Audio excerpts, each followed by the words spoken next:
Go ahead. So we're fortunate to have Hal Gage with us this evening to um, review and discuss his body of work, 35 years in the making, The Death of Ice. Hal formerly studied drawing and painting at the University of Alaska Anchorage. In 1977, he was introduced to photography. Since the early 80s, Hal Gage's photographic and mixed media artwork has been exhibited extensively in Alaska, the contiguous 48 states, and in England, Europe, Russia, and East Asia. His images are in the collections of the Anchorage Museum at Rasmussen Center, Pratt Museum in Homer, Alaska State Museum, the University of Alaska Museum of the North, and his work is also in the Houston Museum of Art's permanent collection. Among other distinctions, Hal has been twice honored with a Rasmussen Foundation Individual Artist Fellowship, and he recently received the International Sony World Photography Award for Landscape Photography. On a personal note, I'm a longtime friend of Hal's. I value his friendship tremendously. Hal provided me with the exhibition space for my first solo show of photography here in Anchorage. And so without further ado, I would like to welcome Hal Gage.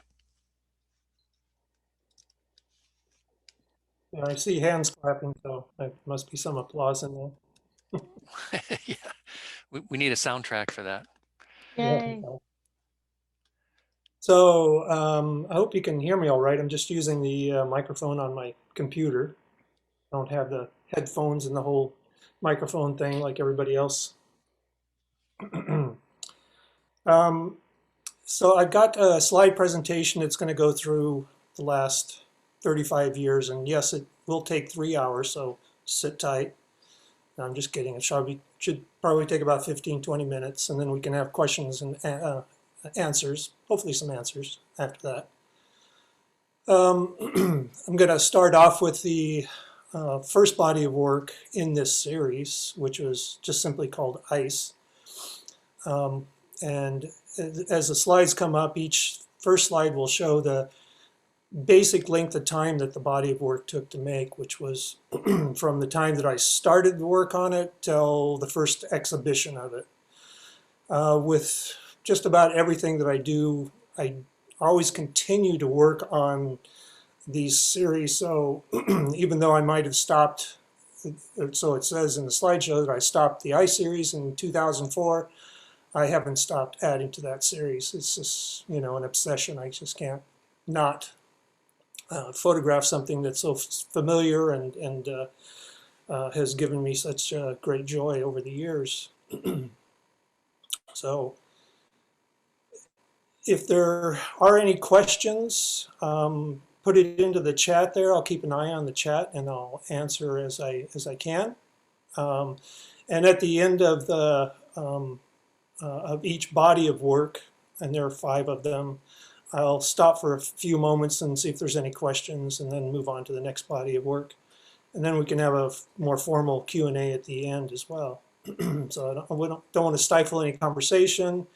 And I always work best with questions rather than trying to drive the conversation. So let's see. I'm going to go to screen share and go over to this guy and share it and play it. Okay, so is that coming through to everyone? You can just nod. Yeah.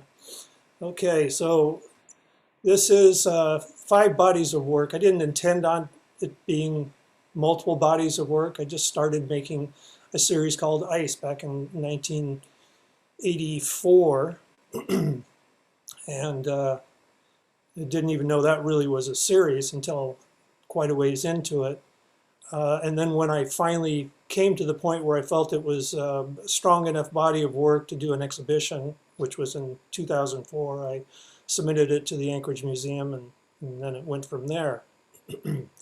So this starts off with the first series, just simply called Ice, or the Ice series. And this was 20 years in the making before it finally came to fruition. Get it started. There we go. So this is the earliest image in 1984. I guess I started photographing ice just as kind of a way to embrace what it is I'd been running away from my whole life here in Alaska, which was the cold in the winter. So I decided that I was going to embrace that and see what was really out there in the wintertime. And that's when I came across ice. A lot of people might ask, why didn't you photograph snow? Well, because I'm really terrible at photographing snow. I learned that very early on. That really is the domain of other great photographers like Barry McWane and others here in Alaska. So I focused in on ice just by accident, I suppose. And as it turned out, it was sort of a survey show. It's just photographing ice in all the different forms that I found it in. And it's not truly a survey show because I didn't go around the world in the Arctic and Antarctic and look for every type of ice there was, but I found every type of ice that I could find in Alaska and recorded how I felt about it. I like to work with bodies of work for long periods of time. I like to say that I like to cavort with the subject and listen and have it tell me what it is that it wants to say to the world. And so that's basically what I do is I work with the subject for a long period of time and try and pull out the message that might be behind the object or the subject. Let's see. What else can I say about this series?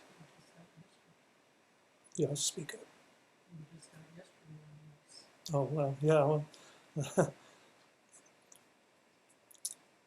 So, that part of the series being completed, I started to look for other forms of ice that I could photograph year-round, and that's when I started going out to the Matanuska Glacier in 2000 and started to photograph glaciers. So this is a series of work from the glaciers. I've been working out there since 2000 and only really recently stopped going out to the glacier. My students still go out there. It's a wonderful place. It's pretty much, I've said all I want to say with at least the Matanuska Glacier. The reason I chose the Matanuska Glacier is because it chose me. It's the most accessible glacier in Alaska. I can just drive practically up to the foot of the glacier, which means that I could go over and over and over again with ease and really get to know this place. The glacier is also what led me to the last series of work that I'm going to show tonight, which is the Silt series, Glacier Silt series. So I photographed this for a good 6+ years before integrating it into an exhibition. And I continued after that, of course, but this is the work that some of the work that I pulled out of that glacier. Sorry, I get distracted even looking at my own pictures here sometimes. So, I guess questions about the glacier are, do I climb it? No. Do I use ropes? No. Do I use crampons? Yes. But I don't really do much special. The things I photograph are the things that I can walk to and easily access. I'm not really an adventurer. For me, an adventurer is somebody who chooses to rely on novelty as their mode of working. Novelty is not my friend. I like to work on something over and over and over again. I probably photograph the same thing at the glacier, or at least similar things at the glacier, years after years after years, trying to figure out what it is that says to me and what I want to say with it. So a pair of crampons, the first time I went out there was with a pair of tennis shoes. And the glacier was actually much bigger at the base than it is now. The glacier is not receded, but it has melted down at the basin area, which is at the base of the glacier where it comes off of the bedrock. So next, I started working on a series out on the inlet. And some of you have seen this stuff, and some of you have, I think everybody in Anchorage is familiar with, oh, I'm sorry, I'm getting ahead of myself. This is the abstract work. So this is work of just close-up. Instead of doing the grand landscape, this series worked on just the really focusing in tight on ice, looking for shapes and volume and shadow and all the formal things that one would look at for doing this type of work. These are mostly mud puddles behind my house in an alleyway. A few are from creeks and lakes around the Anchorage area, but a surprising number of them are just a simple, humble mud puddle that forms in the spring. It's funny, it's a very narrow window. It only really comes up like about 2 weeks in April. Prior to that, there's too much snow. After that, there's never a freeze. And it doesn't really work well on the other shoulder season in November because it gets cold too quickly and the ice just freezes straight through to the bottom and it doesn't really render any wonderful shapes to it. So most of the work that I do is in the springtime for this series. It seems to be when the best shapes are created.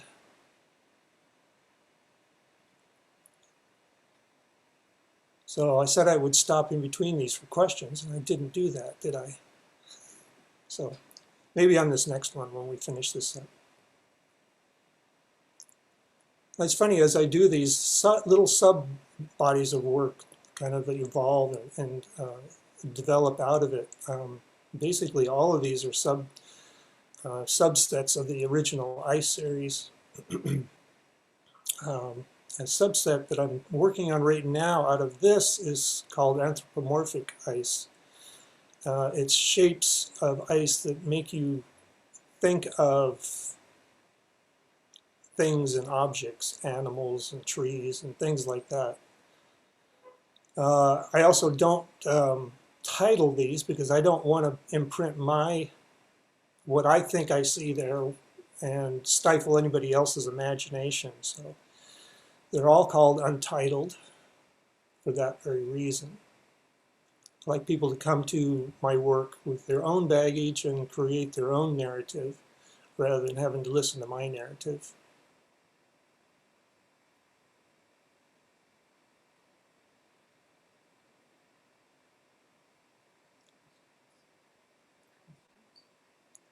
So I'll pause here just for a second, and if anybody wants to turn on their mic and ask a question before I move on to the next series, feel free to ask.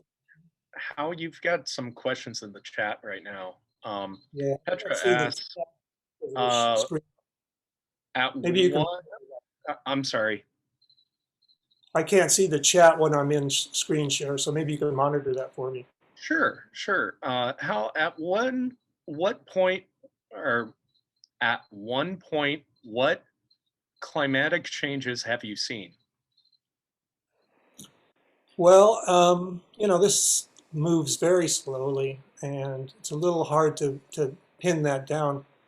I do have to say, when I opened my first show in 2004, I was quite convinced that we were having climate issues.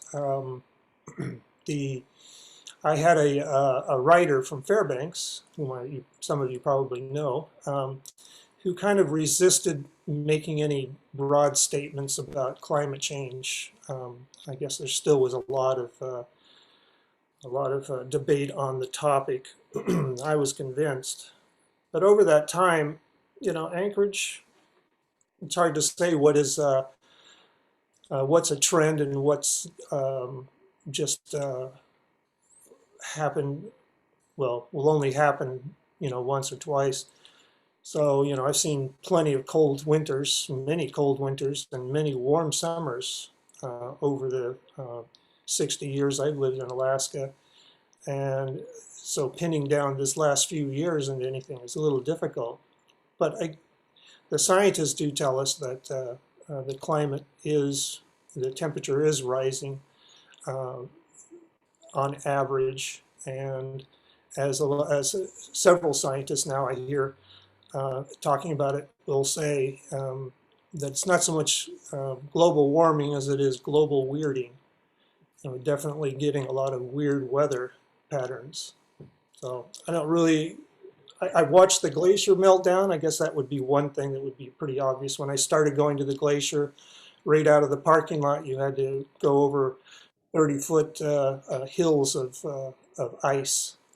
And now there isn't any ice like that for about 200 or 300 feet from there. So the ice has melted down. The Matanuska Glacier is not a receding glacier, but it is melting down, and the ice that's deposited towards the moraine is no longer these giant amounts. It's all pretty flattened out. So, what other questions? Oh, M. Scott asks, I'm interested in how you decide you're done with the long-term project. The glacier, for example, is always changing. Is it clear when it's time to move on? I know I'm done when I'm bored. So I need to keep, well, I'm not going to say that because I know I'm done when I've got enough work that says what it is that I want to say about the topic.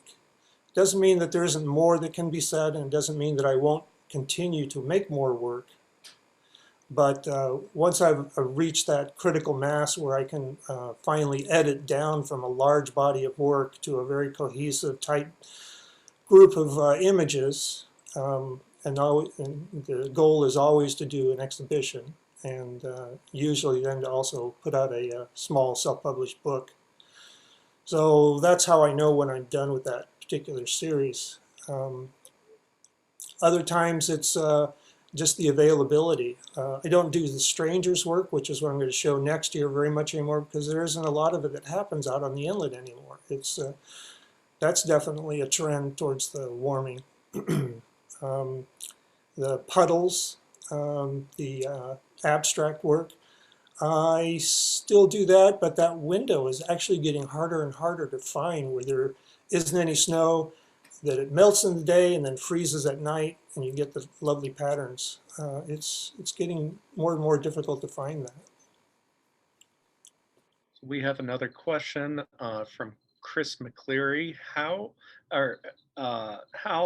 do you photograph in black and white or color and convert to black and white in post-processing?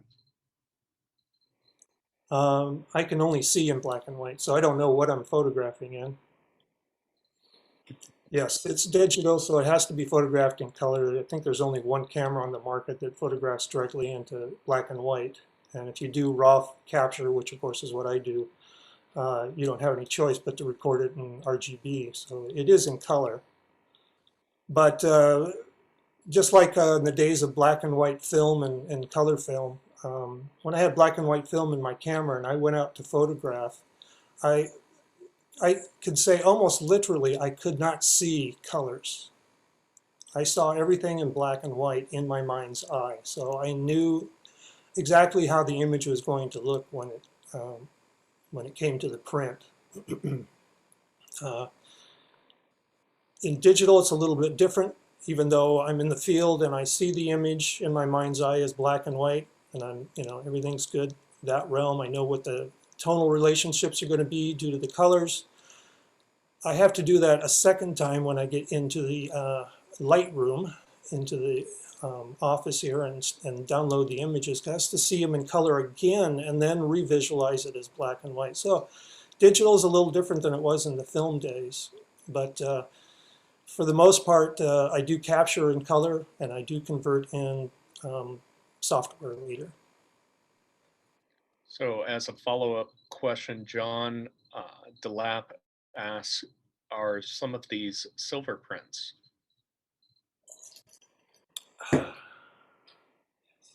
That's a good question. I don't actually know. There might be one or two scan negatives in this, but I think most of it is digital.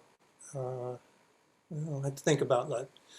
Most of the ice stuff, matter of fact, all of the ice stuff was film-based, scanned and then reproduced as inkjet prints.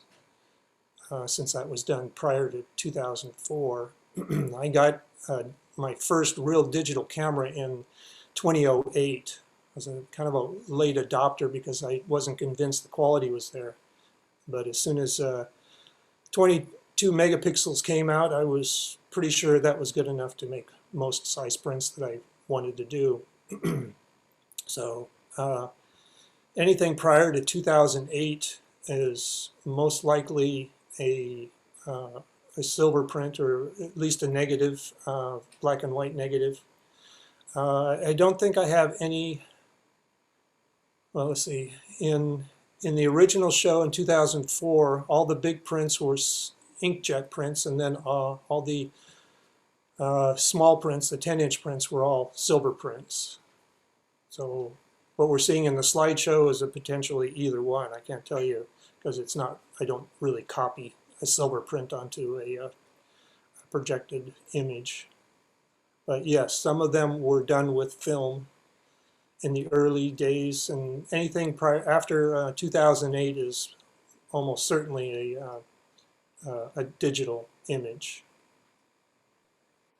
So Matt Johnson asks, do you like the abstract close-up images, or is that all natural available light? It's all available light.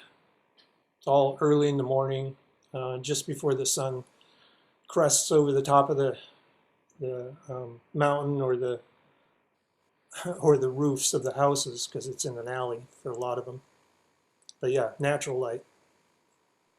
There's nothing in this series that has got artificial light. And I think we are caught up now. So any other questions Okay. before we continue?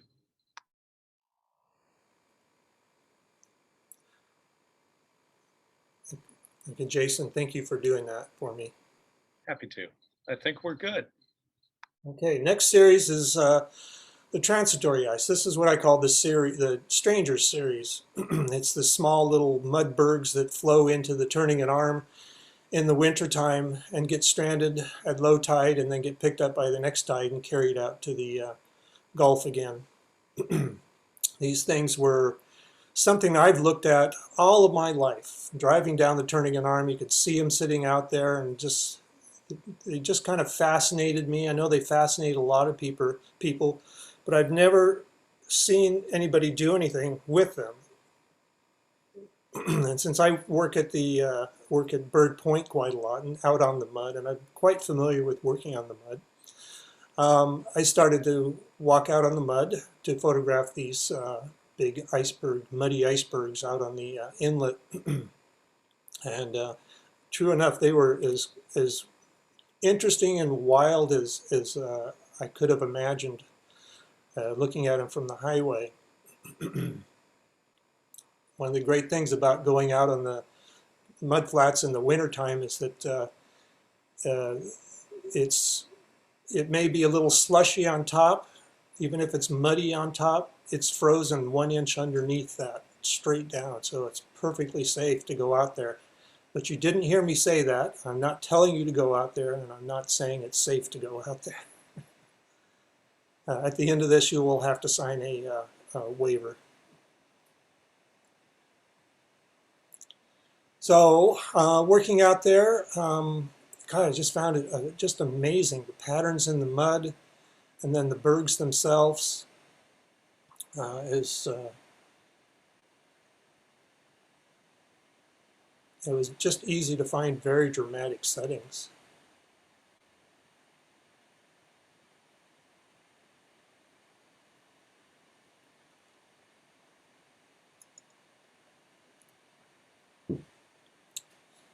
So working with these guys for, oh gosh, I can't remember what the dates were on this, but you know, a good 10 years of working with this now. I've amassed a really large body of work. And I managed to pull out of that a 20-25 piece show, which opened in Fairbanks, the Wells Street Gallery, and then traveled to the Bunnell Gallery and Homer, and then to Anchorage at a insurance company's lobby. You take what you can get.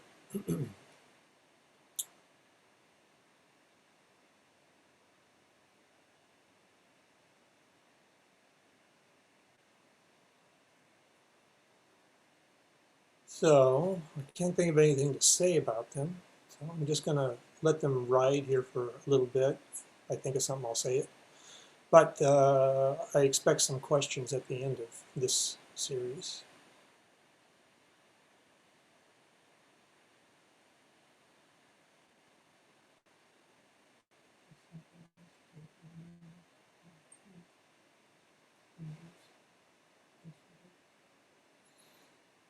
Yeah, I'm just reminded that I haven't stopped. I was just out photographing some yesterday out towards Girdwood. So if anybody wants to have a question, Jason, is there anything in the chat? Not yet in the chat, but I've actually got a question for you.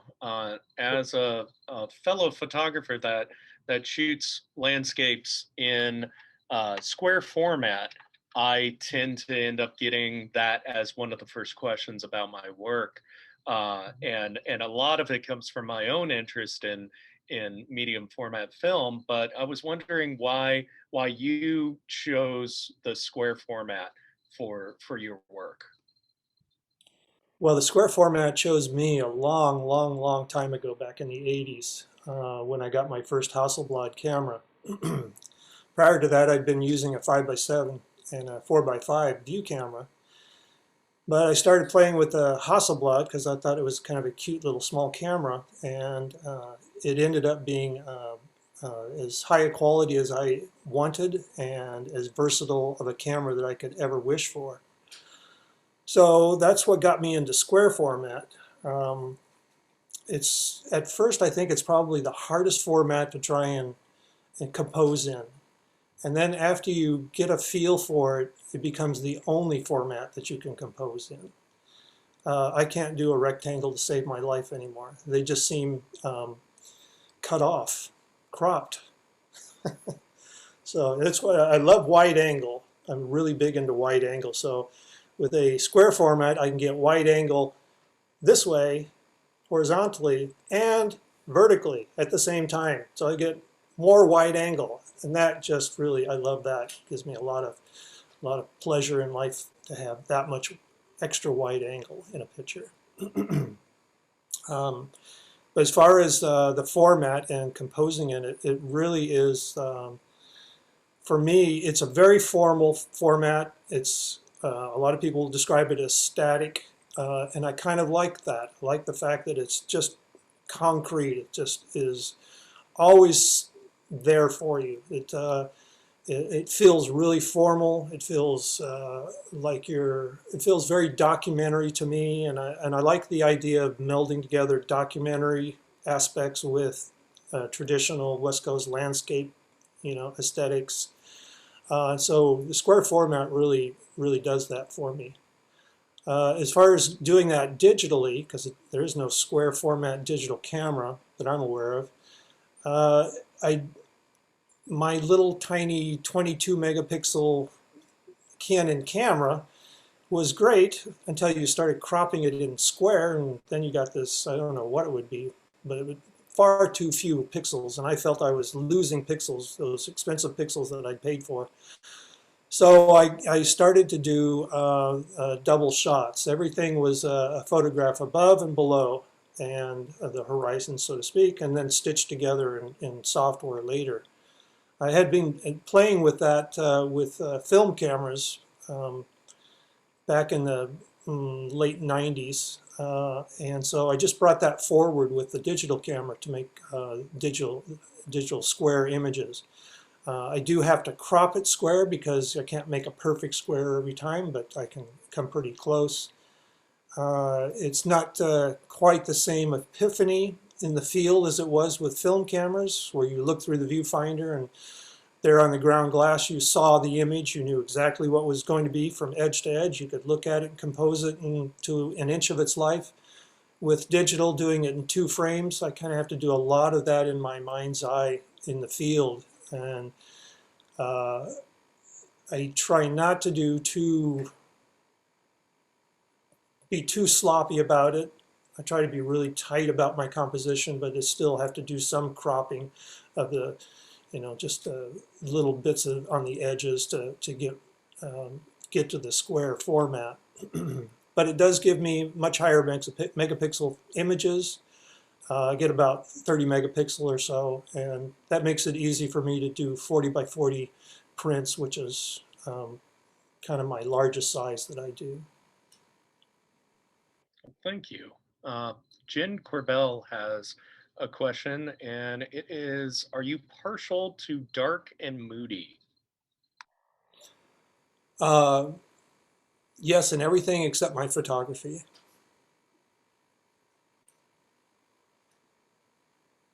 I think if you look through here, you'll see I do have a little bit of that kind of dramatic, but I also, I learned my photography from Jay Dussard, and he, originally looking at my portfolio back in those days, which was a long, long time ago, he said, in the kindest voice and very supportive, he said, "This is crap. You're just way too contrasty, And I said, well, what about, and I'd name all these photographers that do really high contrast work. And he'd say, yeah, well, you're not doing that. That's a different kind of thing. And so I started to look into getting longer scaled images, longer and longer scaled images, and developed a technique in the darkroom, split contrast printing, which gave me really long scale, lots of detail on the highlights and lots of detail in the shadows, and still a good contrast between the two. And then when you get into digital, then you have a lot of control over shadow and highlight compression and expansion. So I tend to work in a wider scale rather than a really tight contrasty scale. So staying dark and moody doesn't really click to me. I don't really see that in my own work, but I do admit that there are images that I have made them look dramatic a little bit by using heavier work in the clouds and things like that. Long answer to a really simple question. They have a follow-up with, who inspires you the most?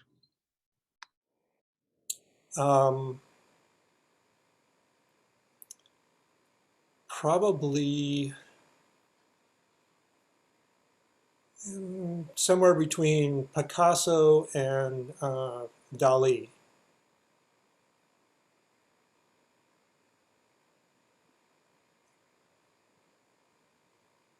No follow-up? Actually, just came in. Would you consider doing a short walk on the Turnagain Arm with us this winter? Are you doing workshops?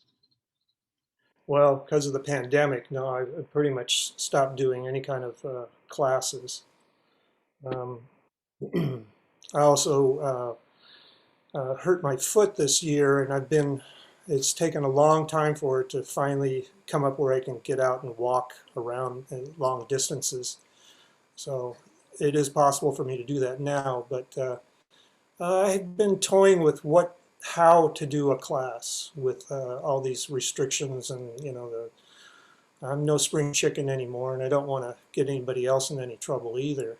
And I do wear a mask all the time, and so I'm very careful about it for other people's sake. That said, I would, love to start teaching again. I'd love to do another workshop. And right now, I think it's just a matter of, a few photographers that have been with me for years in my classes. We occasionally get together and we'll go out and do some photography out on the inlet. but that's open to anyone. So whoever we are in your question, yes, absolutely. All of you, one and all, are invited to come along, and if you want to, schedule it, then just let me know. Outstanding. And that was coming from, I'm gonna guess Bonnie. We've got a couple Alaska Photographic Center members here that are just named APC. But I think at this point we can carry on. Okay, so we'll move on to this next one, which is the last series, the Glacier Silt series, which is what came out of the glaciers work in the glaciers. After working at the glacier for so many years, you do find yourself repeating yourself, looking at the same things, finding pretty much the same style or whatnot of composition. And so I tried to push myself and see what else I could find. And lo and behold, all I had to do was look down instead of looking up. And I found the mud silt combination that's in kind of a really low level, shallow flow of water, melting glacier water. You could see, you could barely see, but you could see that there were these interesting patterns forming. And I had photographed the silt and the mud and the water coming and all that kind of stuff almost since the time I started the glacier, but I never saw this before. I never saw these wonderful patterns that came out. Now, looking at these with the naked eye, they're very subtle. They're very difficult to see, but you can tell that they're there. Knowing what you're going to do later in software processing, you can see where you're going to go with this. And this is another one where I, like all the work that I do, it's two images, an up and a bottom, top and a bottom image, and then stitch it together. And that presents a lot of problems with this particular series because the water is moving. Many of them, it's moving pretty fast. Not, I mean, like 2 or 3 centimeters a second. That's not very fast, but it is moving for a long exposure. And none of these were long exposures. To do long exposures I would have lost all the details. So these are short exposures, but they're 2 images and then stitched together.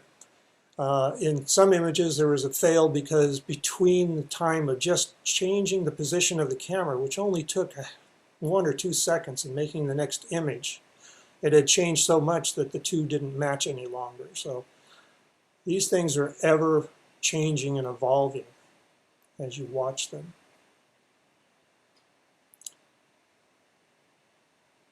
This series is maybe not as diverse in imagery as the other series, but I think that every image has its own charm and interest to it. So I felt it was strong enough as a body of work, and the prints that came out of it, the large 20-inch prints, were very compelling, and so I felt it was worthwhile to do an exhibition of it. So an exhibition of it opened in Fairbanks at the Fairbanks Arts Association Gallery, and then it moved to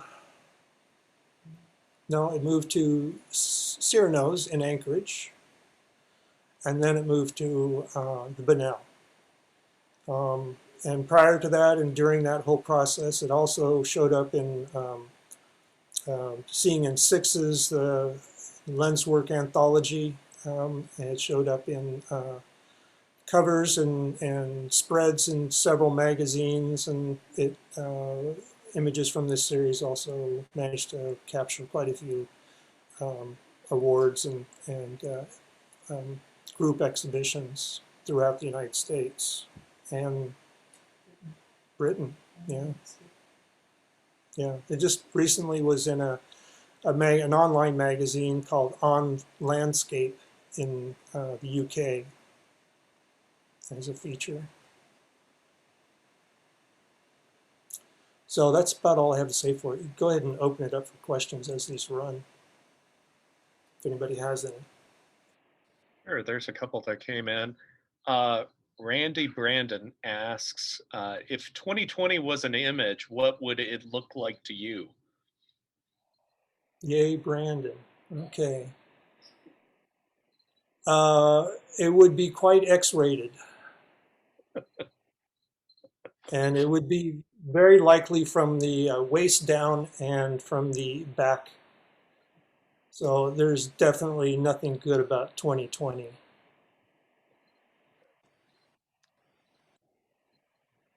So, another question coming in. You have a wide range of grays in your image. Is that from bracketing or post-digital work or both? Um, just as doing darkroom printing, it's a matter of finessing how the medium works and getting it to look the way you want it to look. So yes, the levels of gray in it are certainly an attribute of. I'm just going to let these roll again. Are just an attribute of the medium itself. I don't do a lot of what do you call it, HDR work. Usually it's just 2 images and I'm done. Get the exposure right, and then everything else can be done in post-processing later. Um, the work that I do use HDR on, very far and few between, a work that have extreme contrasts. But for landscape photography, that almost never is useful. You know, I find that HDR, even in its lightest touch, still steers the image in a way that is not as compelling to me. Gary Steinfurt asks, how close to the silt were you with most of those images? Yeah, that's a reasonable question. It's one that I usually don't answer. But for photographers, of course, I'm going to answer all of your questions here. The reason I don't like to answer that is because it puts it into a context that kind of takes away from its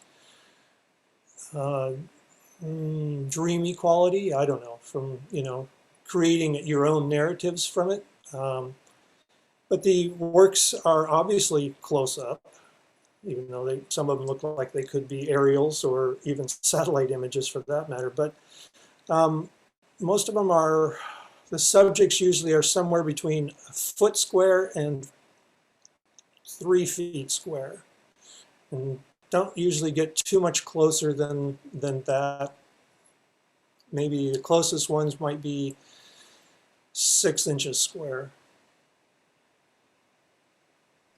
So Great. how So, close, depending on the lens and all those other factors. Go on. Chris McCleary asks, when shooting 2 images, do you have a preference to shoot the top or the bottom first? I think they mean. So. No. Should be No, preference. Yeah. I have no preference to that. I usually get the question, do I do side by sides or do tops and bottoms? I say I always do tops and bottoms, and many of the images I do have the land or have the horizon in them. And doing images side by side as verticals gives more opportunity for distortion of a horizon. You get a bent horizon, which would not be a good thing. So doing it up and down, you can definitely get much more rectilinear images. And because of that, it's just easier to do it top and bottom because the camera's in a vertical position most easily. And whether to do top or bottom, and that actually is not as crazy a question as I might have even thought it was just a second ago when I start to think about it. Because there's a funny quirk in Lightroom when I do stitching in Lightroom. And yes, I do most of my stitching in Lightroom Only when it won't do it well in Lightroom do I shun it over to Photoshop to do it. But it's so much easier, and it does just fine in Lightroom. Plus, I love that instant warping slider that they have, so I can fill up the frame if I have white edges. But anyway, if you photograph something bottom and then top, and then you do another thing where you do it from top and from bottom, and then you try and stitch them together. One version, and I can't tell you which because I really haven't nailed it down yet, will give you vertical lines that collapse on one another if you're using perspective, which you should be using. And if you do the other one, again, I don't know if that's the top bottom or bottom top, it will give you rectilinear lines, but it'll bow out the bottom of the image, so you'll lose some of that image when you crop it. I have not been able to nail down what causes that quirk and how to utilize it or avoid it, so I just deal with whatever I get when I get it into the computer. So not as crazy a question as one might think.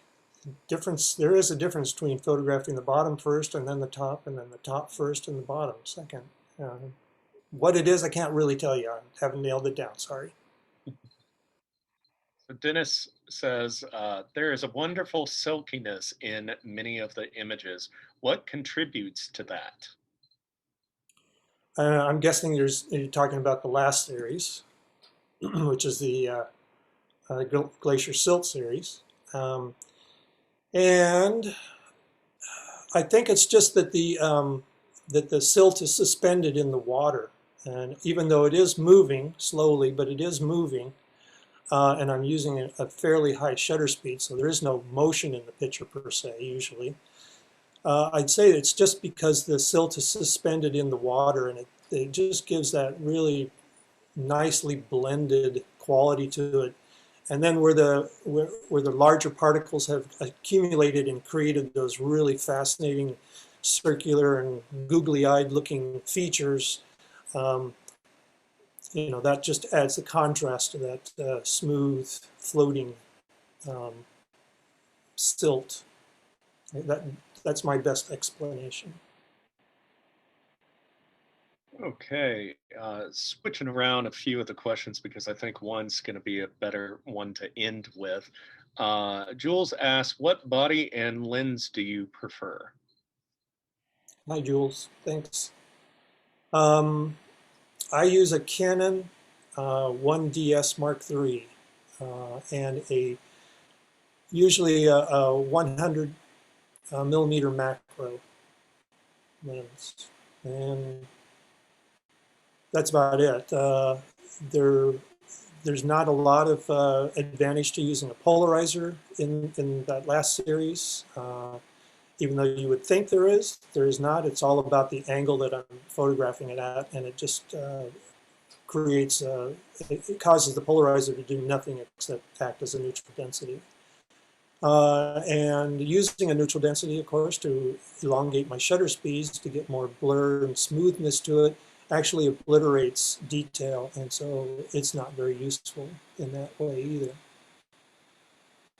So basically just the camera and that lens, and then on a tripod always.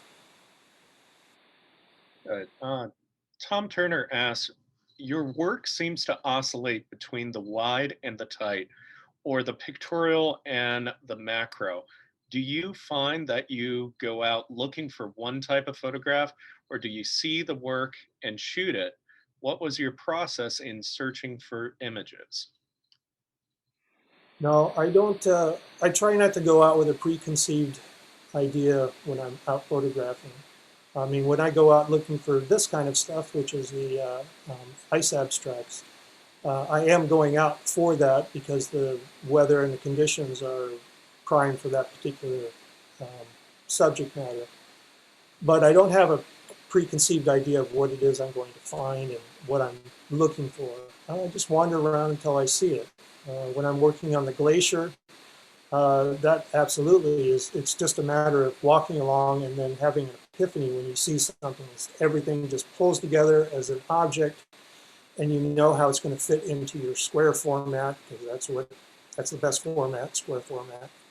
And you just do it. You make the image without any preconceived notion of what it is that you were going to find and what you didn't find. I kind of, I hate to talk about, metaphysics and, mysticism and all that, and I'm not either one of those things really. But I used to, when I was young and on drugs, I used to read a lot of Carlos Castaneda, and one of his concepts was this idea of second attention.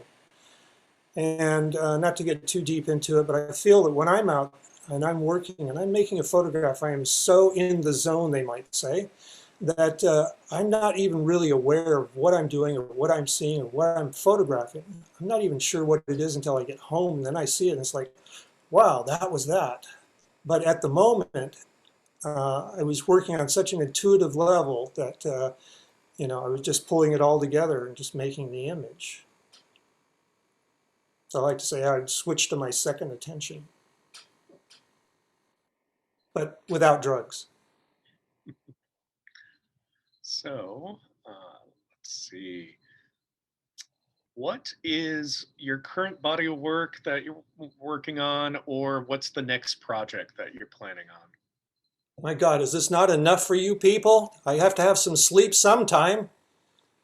No, I'm kidding. I don't know.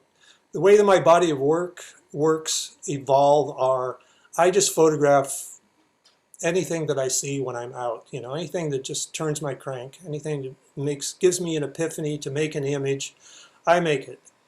And then eventually I start going back through my body of work, all the images that I have, and I start to see a pattern. And it's like, okay, well, obviously I'm interested in that particular subject in that kind of way. Maybe I should go out and flesh that project out. And that's how I started, just going out in the winter, trying to find things to photograph in the winter. And eventually looking back on the body of work and noticing, hey, there's a little trend going on here, and that was ice. And so pretty much all of them have been that same way. They evolve organically, and the images come to me in the moment.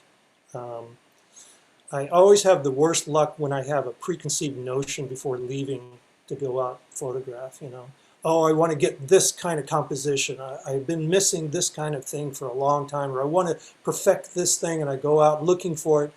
And all I usually do is end up just missing all the other images that I should have photographed that probably were 1,000 times better than this idea I had in my mind. So, just like street photography and found object photography, you go out, you photograph what you find rather than arranging things in order to fit something. Now, that's not to say that people who do still life work and studio stuff like that, aren't brilliant and have a, worthwhile subject. For me, I'm a terrible arranger. As soon as I see something in nature and I go, oh yeah, I just need to move that to the left, and then I look through it and it's like the picture has disappeared. It's just not there anymore. It's like, leave the damn thing alone and make a photograph, basically, is what I have to tell myself when I'm out there.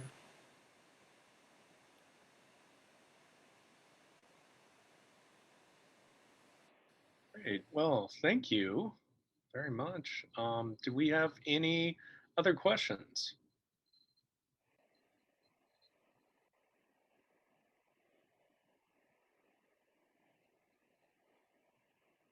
No, well, you probably all want to get on with your evenings, so I won't bore you any longer. Say, can But I jump oh, in? sure, man. Yeah, I don't have a question, but I just want to say, Hal, your work is fabulous. And, it's so iconic. And I think that when I'm out seeing your out in a gallery, et cetera, your stuff really, it has a presence to it that I can tell immediately that's a Hal Gage photo. I just wanted to comment, especially I think I mentioned this to you in an email down in Homer, and I saw that your show was still up, so I popped into Bunnell Street, and it blew me away. It really did. It was fantastic. Just the scale of the images and the quality of the images, they just about knocked me over. And So I just wanted to express that to you and say thanks. That's a tremendous accomplishment in my humble opinion. I mean, Well, look at we this aim to, image right here. Look, they're beautiful. I mean, it's lovely. Yep, Hal, great work, Hal. Thank you. which insurance company are they at now, and for how long? I didn't get to see them in Homer or Fairbanks. I'd love to see them. So where can we see them in Anchorage now? the Silt series here was in Bunnell, and that was the last venue. Thank you, Hal. These are just inspiring. I've gone to the glaciers many times, but I'm just seeing them in a new way through your images, and I really appreciate your work. Thank you. Thanks, Deborah. Mm. So did that answer your question, Petra? Mm. Yeah, and I'm not in Alaska right now, so I'm sorry to have missed it. Maybe there'll be another chance somewhere else, but they are beautiful. Yeah. Thanks for coming to the talk tonight from wherever you're at. In Hawaii, wouldn't have missed it. Thank you so All right. much for doing this tonight. Yeah, of course, you're welcome. Thank you, Anything Hal, and congratulations on being a CU Party Award winner this year. Oh yeah, the close-up photography competition in the UK. Yes. No, which one are you talking about? Yes, for the CU Party for the UK for your Glacial Silt abstracts. Mm.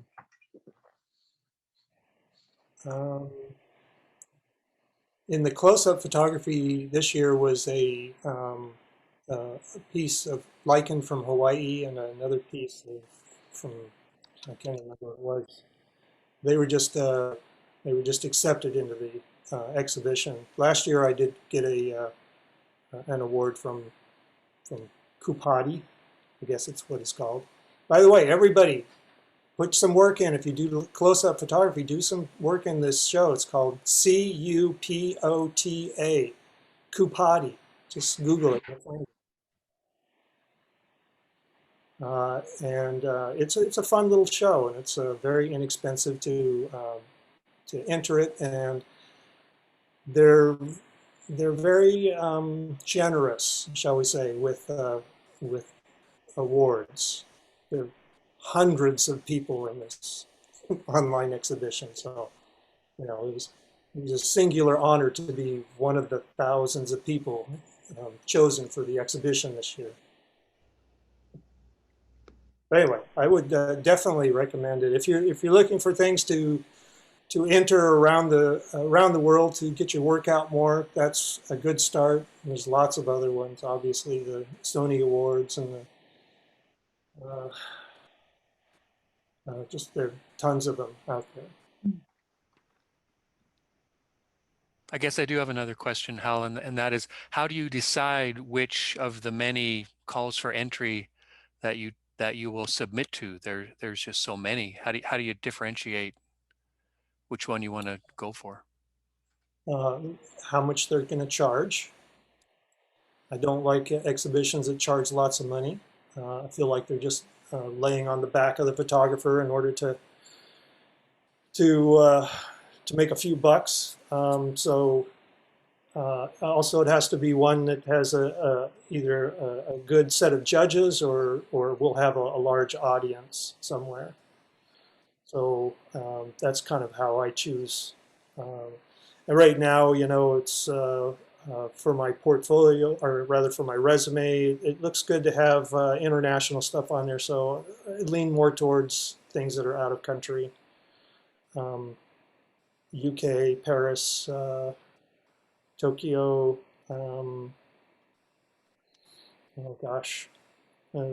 several other places that I've entered and had varying levels of success with. But it's good practice, and it even if it doesn't get into something, it does get your work out in front of people, judges and things like that, and you become a known entity eventually, and so it's kind of useful in that way as well. Just like starting out in Anchorage, you do the Palmer Fair, and then you do the Fur Rendezvous, and then you do the Rarefied Light, and then you do the biennial at the museum, and you just work your way up. Or you just screw it all, you just go straight to the top. Don't even worry about the guys. We've got just a couple extra questions that came in. Gary Steinfurt asks, have you ever tried infrared ice images?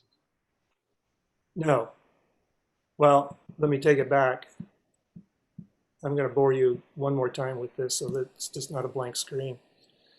No,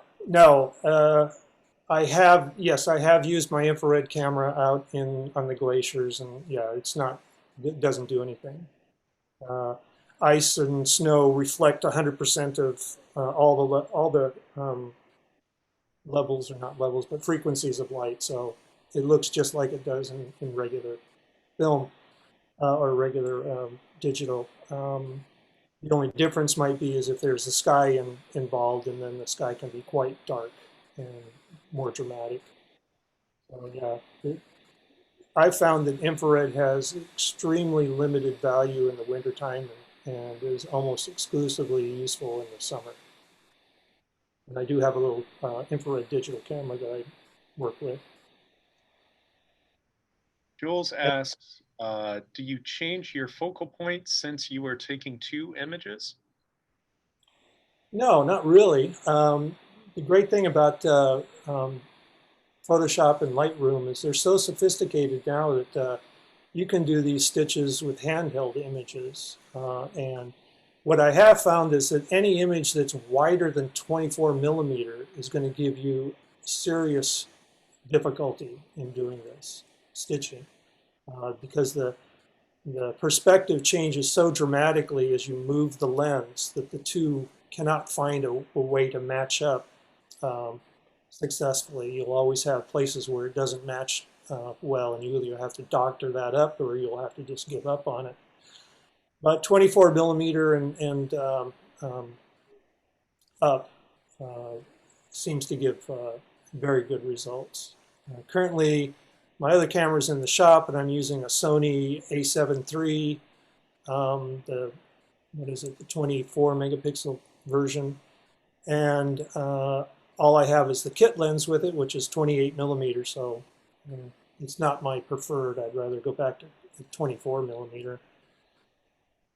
So I don't have any problem stitching the images together, obviously.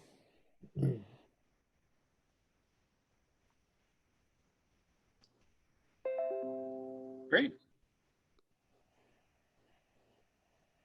Any closing words, thoughts?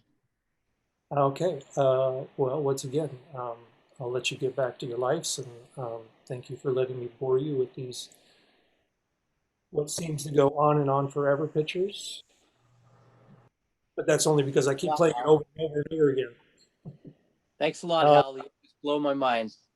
Thanks very much, Hal. Great stuff. Thank you, Love it. Hal. Really good work. Thank you. Yes, thanks, Hal. Yeah, excellent work, Hal. Yeah. Thanks, everyone. Thanks, Brandy. Thank you, Hal. Good to see all you guys. Yeah, I agree, Hal. We got to do this more often. What are you doing tomorrow? I guess putting another slideshow together. You got the work. I'm sure you could pull something very professional together. So You've seen it all. You've seen all the good stuff. All the rest of it's crap. all right. Thank you, Hal. Yeah. Actually, really quick, Hal, what was that website that you were talking about, Caputa? Caputa. C-U-P-O-T-A.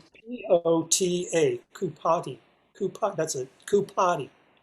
Okay. The worst acronym I've ever seen or ever heard, but that's what it is. C-U-P-O-T-A.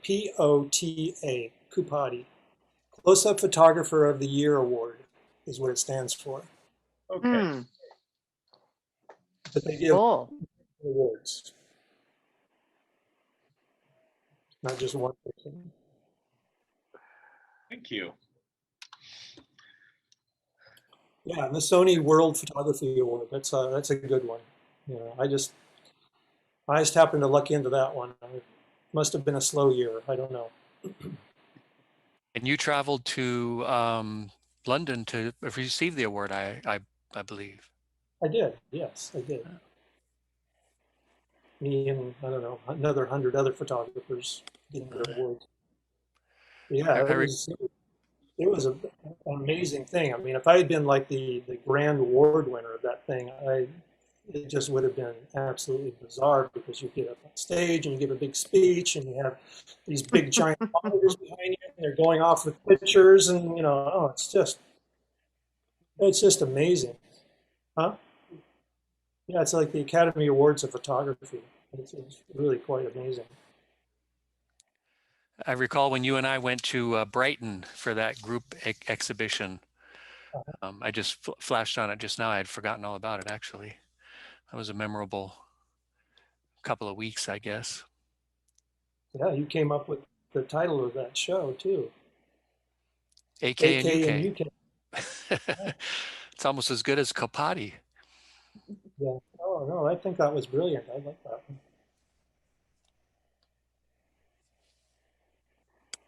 Yeah, I think that was a long time ago, wasn't it?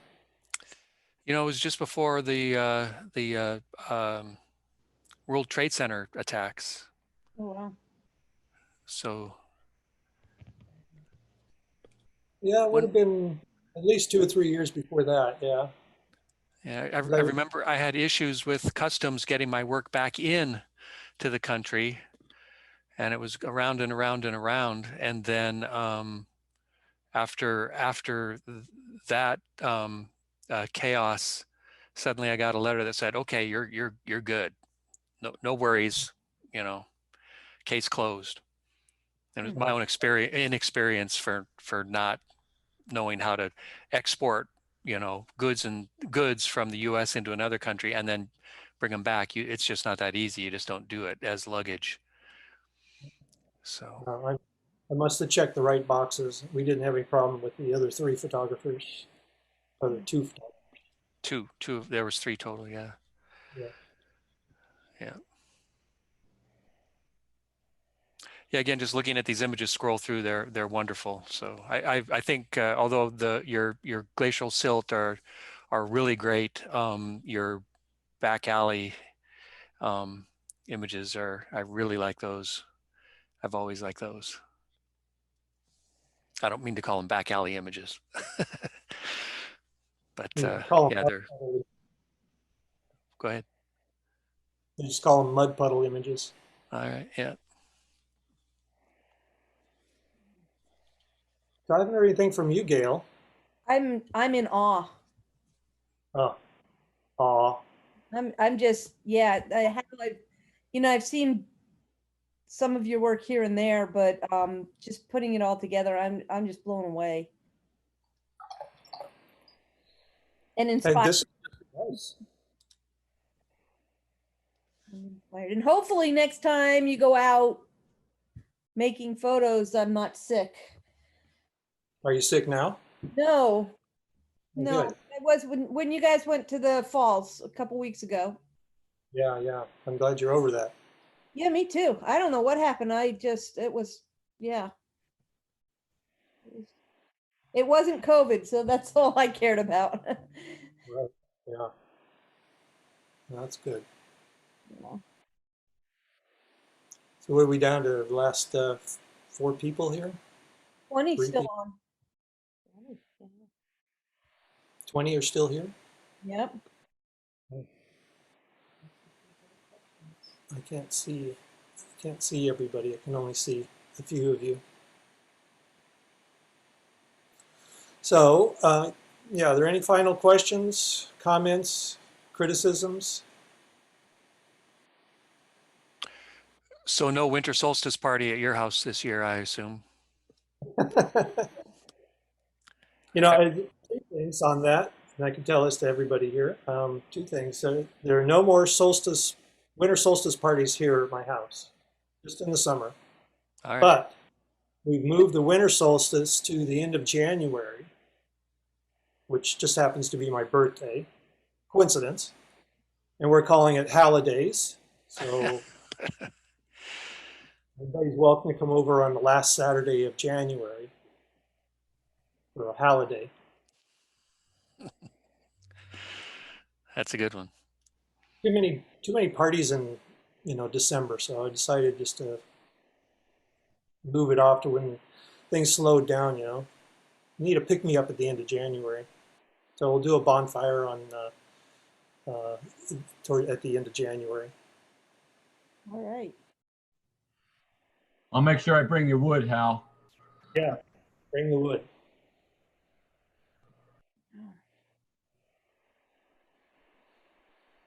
What's the date? I don't know. Whatever the last Saturday of January is. I don't have a calendar. Oh, when's your birthday? 29th. Okay. Last Saturday in January is the 30th. There you go. Day after my birthday. Perfect timing.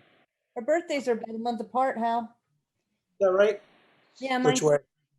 mine's New Year's Eve. Oh. Daddy's Well, little and Jean, tax deduction. and Jean is a month before that. She's December 6th. Ah.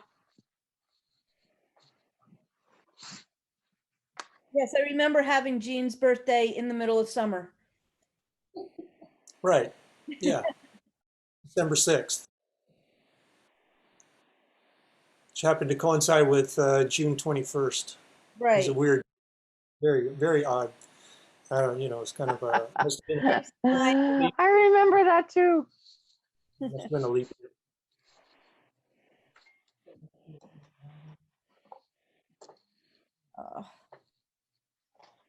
I'm inspired. I want to go process photos now. Process images. Mine I won't want look to go. anything like. I want to get out. I want to go travel. Man, Well, man, serious cabin fever here. Didn't do much in the summertime, and yeah. Exactly. No, I hear Right. you. It's when you live alone too. This is really brutal. yeah, So I was going into the office twice a week, which was really helpful, but I'm not doing that now that we've completely gone overboard.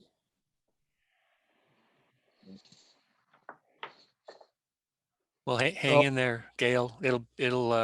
It said the light is coming, the light at the end of the tunnel, and it's not a train, it's a vaccine. Yep. Mm. We'll get through it. Yep. Hey, Hal, I got a boring technical question, semi-technical. So I find that well, let me just cut to the chase. Do you calibrate your monitor so that what you see on your monitor is exactly what you're going to get on your print on your printed photo, or how do you navigate that? no, absolutely. Calibrating your monitor is absolutely imperative. It doesn't have to be expensive, but it is imperative. And how do you what equipment do you recommend for that? You don't have to put a lot of money into it. I think the Spider, I think it's the 5 is the current version. Mm-hmm. Spider 5 is by data color is more than enough. I think it's under $100. And if you got an LCD screen now, most people do. I don't think anybody has a CRT any longer. Then you can calibrate it, and you're probably good for at least a year. The LED doesn't drift. But yeah, until you do that, you do not know what the image is going to look like when it comes out of the printer. Once you calibrate it, then the printer and the monitor are working off the same loops, and they know exactly what they're talking about. If you say red, the printer knows what you mean by red. Otherwise, it could be some other shade. But you have to do some kind of color calibration in order to make sure that things that come out of your printer. If you're doing a closed system, it's not quite as important because you can print it and look at it and just kind of fudge it around in the computer, even if it doesn't look right on the monitor and it does on the print. That's fine. But if you're sending your stuff out to get printed with somebody, unless you have a calibrated monitor, expect to have redo your prints several times before you finally get something that you kind of like. You know, like I say, you know, under $100 and you can easily get that done. And I do send all my stuff out. I don't print my own stuff here lately. Hey, there he is. Yeah, I know. I was afraid I was probably just kind of mesmerizing you and with those pictures over and over and over and over again. I decided to quit. I can run them again if you don't want to look at my silly face. Hey, Ellen Davis is on. All right. Hey, Ellen. And Christine. Hi, Ellen. Hi, Ellen. Hi, Bonnie. Hi, Christine. Oh, I have to unmute myself. Hi. So good to see you guys. You're still part of the community. Yay! That is I wonderful. miss you guys. Yeah. I miss all you guys. By the way, take a look at my, oh, let's see. There we go. That's my wall. We did a print exchange after one of the Matanuska workshops. Oh, yeah, I missed that. Oh, come on. Seriously? There we go. There you are, Joan. Right next to Hal. Check my stuff in the oven. All right. Are you safe down there, Ellen? Yeah. We had a wildfire that came. There was one that was maybe 5 miles away, and Wow. it was like, I mean, I was outside of the evacuation area, but I still had everything packed and ready to go. Actually, I had a pile of stuff that was like my go bags that was just sat around for a couple months. Very impressive photos from that. Yeah, you had some beautiful photos of your town. Oh, yeah. Oh, thanks. Yeah, no, there's this, there's the North Complex fire started about,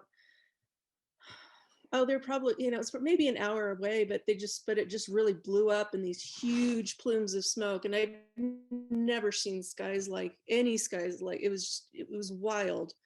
I mean, it was so dark, street lights were coming on at 3 o'clock in the afternoon. I mean, it looked like the apocalypse. So.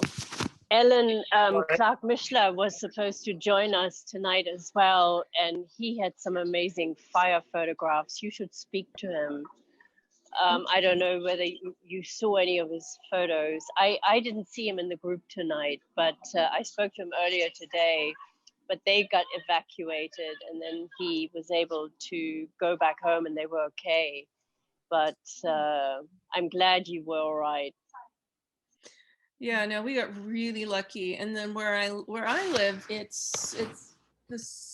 the conditions are fairly similar to Paradise.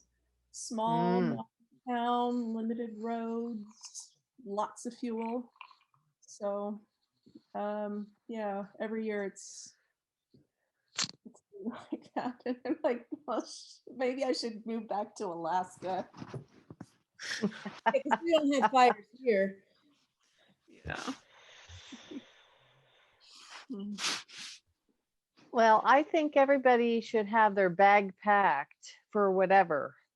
Fire, COVID, whatever you need to evacuate for. Alien invasion?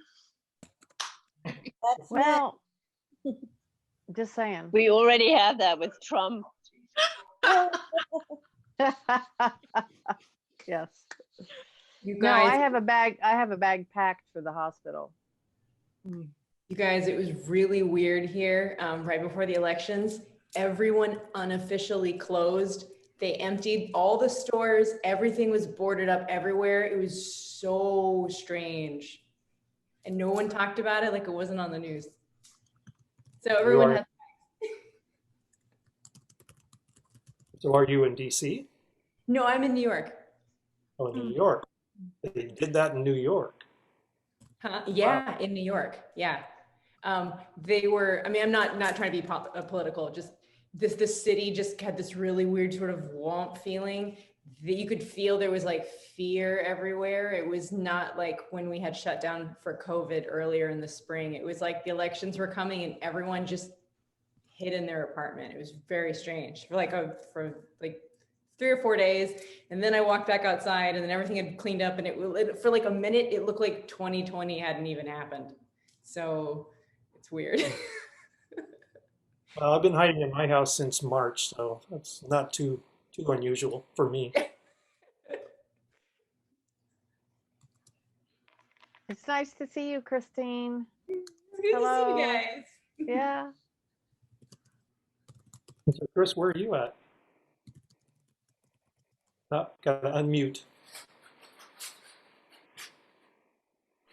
We're in Denver now. Mm. So Yeah, I knew it was. restaurants are some of them downtown are still boarded up. Mm. So. Well, Boarded up for political reasons or? Political reasons. Really? Yeah. In Denver? Wow. Yeah, we've had a lot of unrest. All the George Floyd and political campaign. I mention this because I feel like when I talk to people on the West Coast, they're not hearing about things here. Like I had no idea that was happening in Denver. You know, I feel like the net part of the news, like it's not permeating maybe outside of our spheres. So is it still boarded up? They had the road to the airport closed this summer for a portion of the time because people were laying on the main highway to go to the airport. Oh, geez. It's a weird year. Yeah, it's been very weird. So a little bit on a lighter note, they're unpacking the Rockefeller tree. And then when they opened it up, apparently it's like falling apart and it looks like a Charlie Brown tree. And everyone's like, is this the most 2020 thing ever or what? The Rockefeller tree is like Charlie Brown. I'll have to get a picture and I'll send it That's around. great. I saw that on the news yesterday. It was hilarious. They tried to blame it on, oh, it was like wrapped up in ropes or something and tried to blame it on twine or something weird like that. I don't know. I just saw it. I was like,